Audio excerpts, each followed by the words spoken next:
He's a man who put his dragon underwear on and said, this is what we're going to do.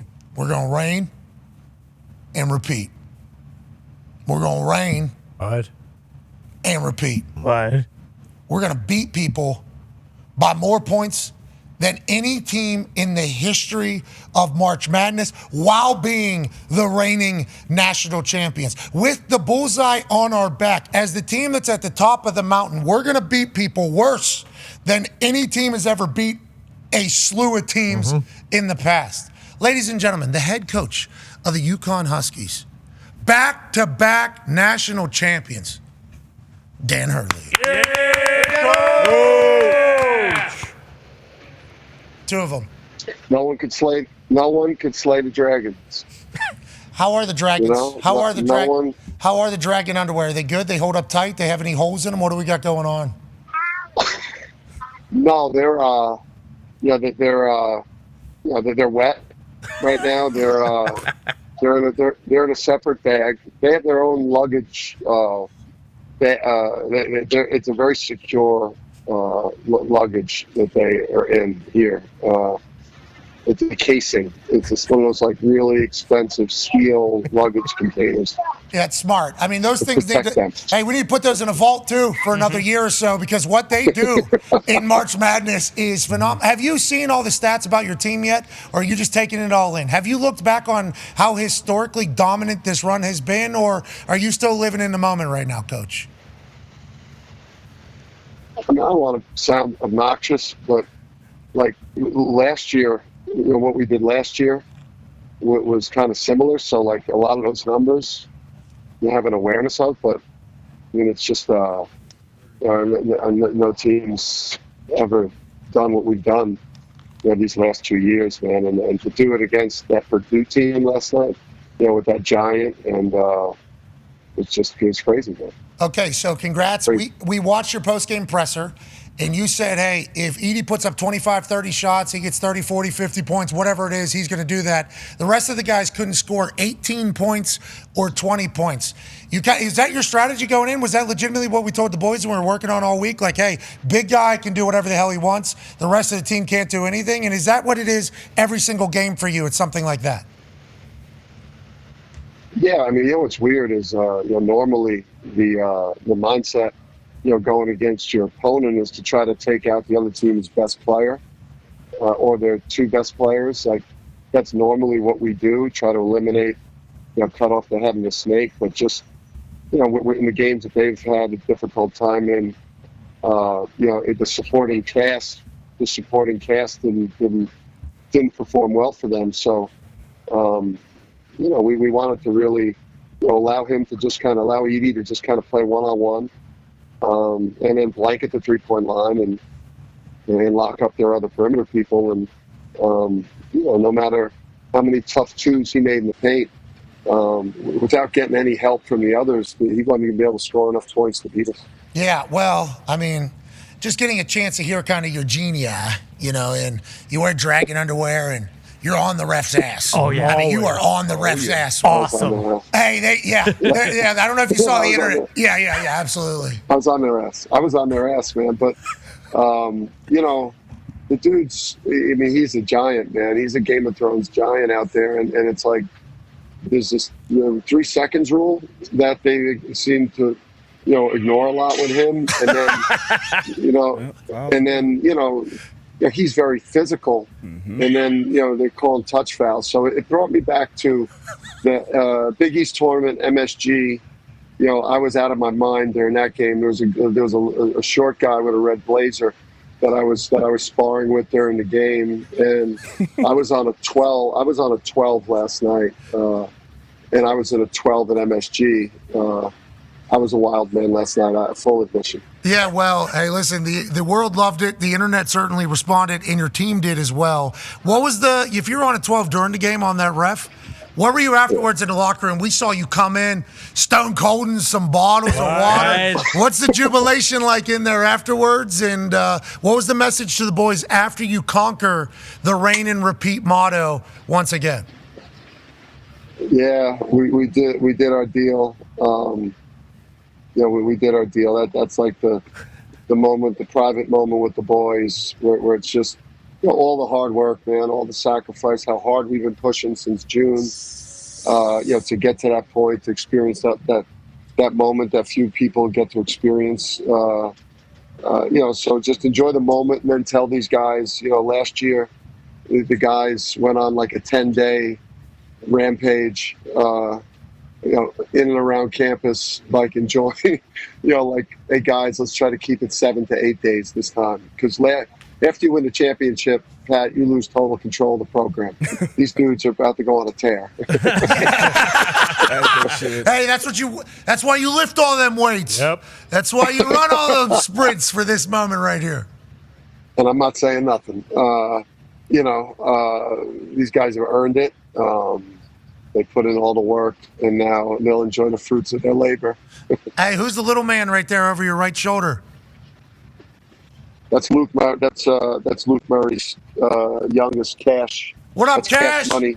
Cash Money right there. Atta baby, Cash. I got my wife Andrea right there. She don't want. She's Andrew, 43-0. Hey, atta baby! Congrats, bro. Sick glasses too. He's already hungover. Clean con. Hey, way to go, Clean Kong. Hey, you locked on Edie a little bit. Great verticality last night. Hey, way to go. Way to go, Clean Kong. Hey, baby. Hey, what a night. D. Butler. What's happening, baby? UConn, let's go. Let's go. D. Butler, let's go. Let's go, Coach. Appreciate you, man. Hey, appreciate your wife, too. Keep your ass in UConn. Don't even think about it. No, I gotta ask you something, though, Coach. The championship pedigree in your family. I just read a tweet from my guy, Cuffs, the legend, said your pops had 26 high school championships. Obviously, your brother Bob back-to-back at Duke, and now you back-to-back at UConn. I just want to know, obviously, about that pedigree in the family, and then where do all these trophies live now that we're going back-to-back? Yeah, we got like a storage unit. We got a storage unit. Oh, how about Killer Cam Spencer? Hey! Congrats, buddy. Killer Cam. Congrats, Cam. Take it easy on yourself the next few days. Let's go, man. He curses a lot. It's good. You like that. You know what, man? It's like, my dad is just, he's a legendary coach. He's one of the best pure coaches, and he taught me just everything about the game. I mean, it's been like living a coaching clinic your whole life, man. You've been around it forever. Everything is so second nature. With just how to handle a team, the tactics, the psychology, the motivation, all those things. And I just think most importantly, when you grow up in the Hurley family with Bob and my dad, man, you learn how to work, you learn how to strive, you learn how to push yourself.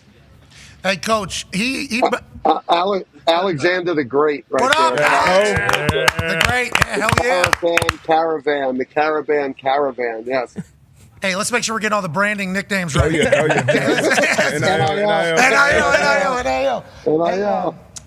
I got to watch it live, the post game, as the game ended, and then I watched the whole game back on the plane last night because I was at Raw after Mania.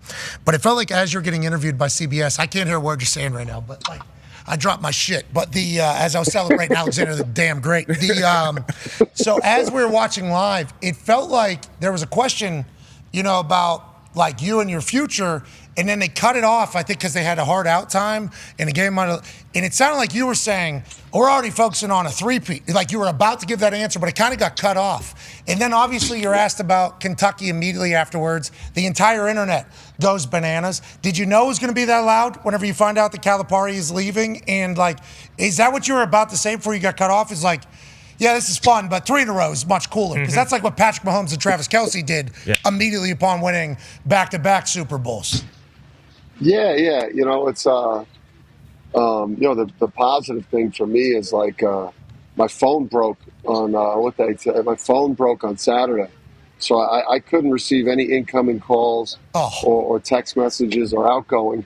So I had no idea that like any of that stuff was going on. And then I got those questions after the game that you're not prepared for. And that your agent doesn't want you to answer.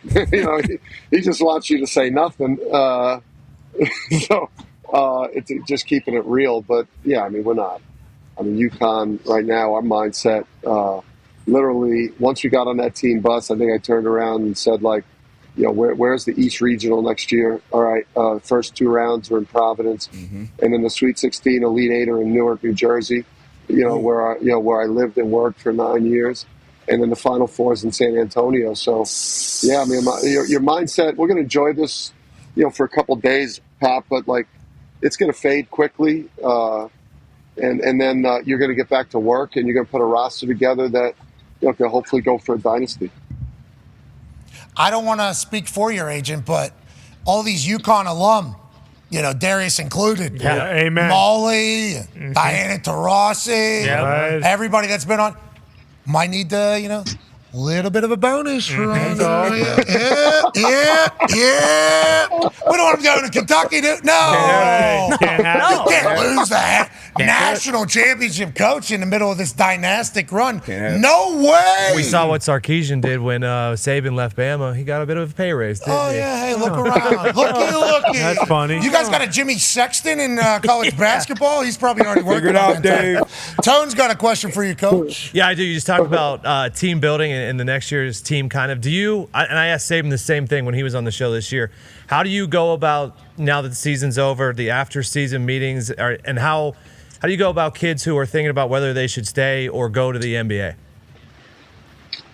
Yeah, I mean, we're going to, I think it's pretty clear with Donovan, just, where his stock is at, and Steph Castle, and, we'll make some calls, with like real high-end front office people to get a real accurate assessment of where they're at. So we'll figure that out. And I think it's important, like, the other players in your program that are, they got to make a decision whether they go in the portal or not. Like, just have completely honest conversations with everyone,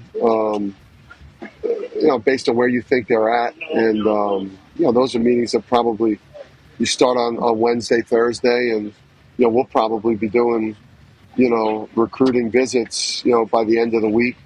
We'll have turned the page and try to put another roster together that can do it again. I bet those recruiting visits are a little bit different now than they were a few years back. The proof is in the pudding, if you will. And I think you said something about we have NBA guys that just like kind of buy in. I don't know how you exactly described it. What will you say about this roster, this group of dudes that you just had have the most dominant run in the history of March Madness? If you had to describe that roster, how would you say it? Yeah, I mean, NBA level players, from lottery pick level to maybe guys that'll sign 2A contracts that'll play, maybe they'll scratch and claw their way to a 12 to 15 year NBA career. The roster's littered with players and everyone in between. And you don't have to be a selfish ass player. Like, you could go to college, you could win big, you could sacrifice, go for championships, and still be lottery pick. Our fourth and fifth leading scorers on this year's team are going to be lottery picks, but they're also going to be national champs, Big East champs.